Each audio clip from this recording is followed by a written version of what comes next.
I'm going to try to give you like a little 3-4 minute kind of day one, what I do if I buy a piece of leather, if I'm going to do a project. And I, by all means, if not any kind of experienced professional, whatever. But a DuraGloss is what I use to shine it up with. Everything that I use has lanolin or vitamin E in it. So I'm going to do that to hydrate the back of this leather. Same deal. It's just a glove product from Rawlings. This one from Wilson. Lanolin being my ingredient that I'm looking for. But what I do is, you know, just put on a nitrile kind of glove, you know, and I rub it in. And I've used most of this can. I've already done a couple of different coats on this piece of leather. But I'm just taking it, grabbing some, rubbing it in. I don't do it with a towel because the towel would waste my money. It would absorb part of it into the towel. And I want it to all go directly into the back of the leather, and this is going to help for it to be more malleable and move a lot better. Of course, you know, you get the FANDU straps that come with them, and they're very malleable, aren't they? I mean, they are, but they're not real leather, and I've never paid for the real leather, so don't take my word for it. I couldn't tell you, I'll give you a quality review, but you know, the straps are, and this has got dye in it, but that's just cardboard. It's just, if you've seen them taken apart, you know. But what I did to make sure that I was going to get some good value out of this piece of leather here, I laid my template on top of it, right? So I'm going to be able to get 2 belts out of this, and I'm very happy about that. This is the back, by the way. The front of it is a reddish, almost like a maroon, and it's a 10-ounce drum-dyed piece of leather, so it's very thick. And it needs to be worked. It needs to be loved, conditioned, hydrated. And so that's what I do. I'm sort of prepping the leather in my own way. Now, somebody else may tell you, oh, you know, he don't know what he's doing. I know what I'm doing or what my goals are, and I've been able to do it with a couple of pieces of black drum-dyed leather that became some belts you've seen in some other videos if you watched anything else on my page. But, you know, it does what I want it to do. I've broken in baseball gloves many, many times. So just like with the goo, I mean, you can take your lanolin, just rub it in. It's just a matter of hydrating the leather, giving it some of those nutrients. It's a pregame for the leather, right? Before you cut it, before you do everything that you do, you can pregame the leather, condition the leather, as many people will call it. If you're watching other belt makers who have done tutorials, they all have their own methods. Some of what we do overlaps. Some of it does not. I'm not big into the tooling, and there's a lot of stuff that I just don't do. I don't know, to be quite frank with you. I'm sharing what I have discovered works for me, and if it changes, I'll put something fresh in my videos. But I'm going through essentially the middle 65% or so of the belt, because out here will be the snap boxes. But where you really want the belt to be able to maneuver is the middle 60%. The snap boxes, that's not where you need it to move. You need it to move from here to here. And so that's what I'm going for. That's where primarily I'm putting my vitamin E, my lanolin into this belt, rubbing it in. And you can see when it is starting to get a little better concentration of it, because the color goes from a lighter to the darker pieces that are richer. And like I said, the front of this belt being this rich red color, very excited about it. I'm going to be able to get 2 cuts of a WWWF out of it, if that's what I choose to do. I've not really made a decision, and here's why. As beautiful as this is, and what I'm trying to do right here is I was working the back of the belt to get it all nice, and just to demonstrate the DuraGloss. You know, the belt, it's already somewhat shiny, so it doesn't really need this, but I'm going to do it anyway, just for the purposes of the video.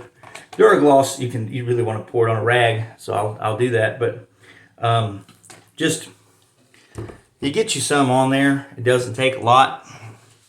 You're going to go from end to end. You're going to go from end to end, so I'm just going to back, forth, back, forth. It's a shine. It's a gloss. And I'm going to go back and forth. I'm going to hit it just once through. I don't want to absorb it all back up into the towel. So I'm going to go around the world. Just, I think that's pretty even. And then it shines nicely for photos, for anything else. It's got that film, that gloss on it. I love it. I just love it. If I'm going to take pictures of my belt, I'll take DuraGloss, and in a more refined way, because for the video I'm being sloppy. But you know, cover the hole and then just go to town on it, just like you're detailing a car or any other project you might be doing. So got that from Amazon. I don't remember what I paid, maybe 16, 17 bucks. No big deal. Then I'll show you this, why I have a dilemma. So I bought this red piece because I paid about $4 a square foot for it. It had this nasty film on it that you probably cannot any longer see, but maybe around the edges, maybe not. It had a discoloration that was just a nasty film that was all these diminished areas. Maybe we'll show it off, maybe not. But it had a waxy buildup that was white, almost like this coating of nonsense all over the belt. And it was just kind of down. They didn't want to have to clean it, so gave it to me. I'll clean it.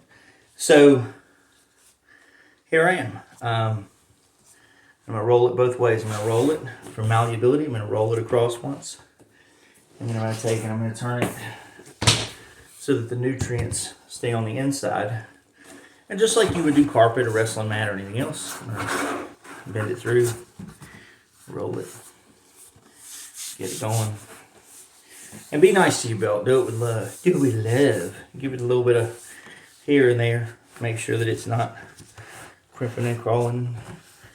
You're going to get some scratches or anything in it because it's not even cut yet. It hasn't even seen plates. It's not even made friends with the rest of the material that will be joining it a little bit later. And that to me is very important. So I'm going to put that underneath of the table. And I'm going to show you why I have a dilemma. I have a dilemma because I love this buffalo. It's a water buffalo. The tanning on it gives it a marbling kind of texture. And I'm very fascinated to, and the backing it ain't nothing eccentric, but it's a nice leather backing.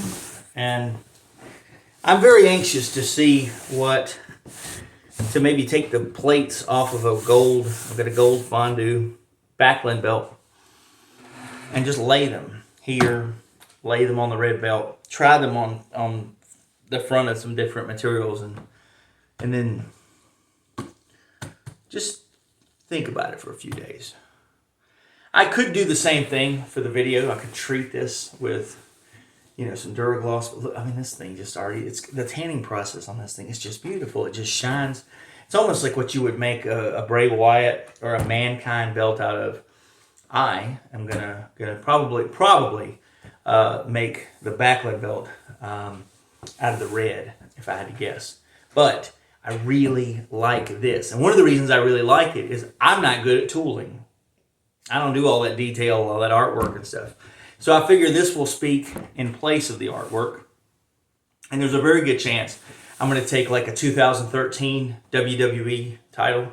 So the one that's the same shield pattern that Cody has now, but it says champion across the bottom, the one that Rock presented when he beat CM Punk. Put that on here and then just the snaps and call it a day. And the reason I would do that is because I think it gives it a lot of character. It's my belt. I can do what the hell I want with it. And I don't have to tool it on this. Plus, if you wanted to tool this, it doesn't take stamping or tooling very well. So you really need a belt that doesn't have any kind of design on the strap. Whether it be that you're going to do a world heavyweight title, you could do that on one of these. It would be beautiful. Mine already have great straps, so I'm not going to change them. But that's my dilemma with the Backlund belt. I really like this design, probably with gold. But I think I'm saving this because what I'd like to do is use it with something that has tooling now, and I will not be able to duplicate the tooling because I don't have that skill set. I don't right now. I mean, I might one day. But the easier thing for me to do would be to simply put those plates onto something that already has something beautiful like that. And the marbling and the texture, the look of these. Oh man, I'm very excited. So that's the Wilsons with some lanolin with some vitamin E.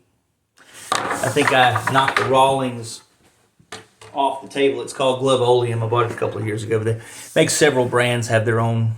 Just make sure that it's got lanolin in it, as far as I'm concerned, if you're following my advice. If you had some feedback, leave it in the comments. Tell me I'm screwing up.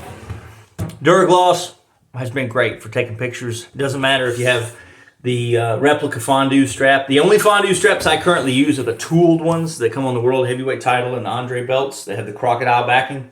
But it's phenomenal, the DuraGloss is, when it comes to using it with